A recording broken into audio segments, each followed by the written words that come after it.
Picture ही की शानदार प्रस्तुति। कैसे का आज डगर ला भुला गया का? नहीं जी नहीं भुलाए हन, तुमने कहती तो आत हन। कैसे का बात है? ए दे हमर खाल परा बाहर होते खेले बरई हन ना। ऐसे का? हाँ जी आई हन ना। आप सुन रहे हैं डीजे पंकज का मिक्स। ठीक है तो आई हन ना।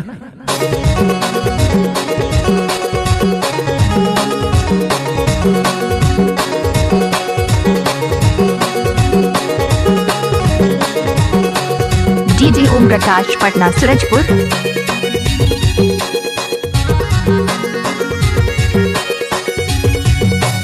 डिजिक डिजा ढोल निधि बाजे कौन परा, डिजिक डिजा ढोल निधि बाजे कौन परा, बाजे कौन परा रे बाजे कौन परा, डिजिक डिजा ढोल निधि बाजे कौन परा, डिजिक डिजा ढोल दे बाजे खाल पारा, डिजिक डिजा ढोल दे बाजे खाल पारा, बाजे खाल पारा निधि बाजे खाल पारा, बाहर के ले यहाँ ये दे नता धरा धरा।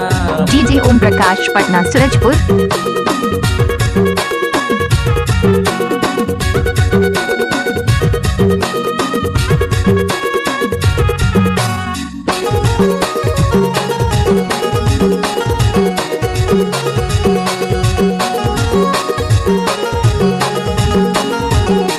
Mix by DJ Om Prakash Patna Surajpur.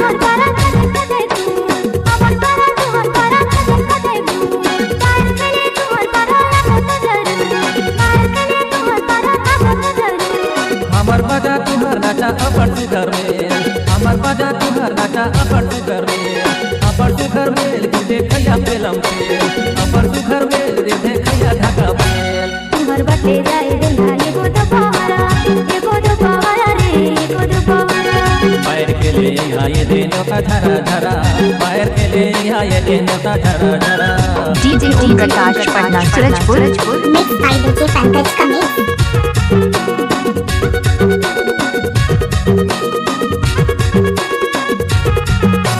DJ Om Prakash Patna Surajpur.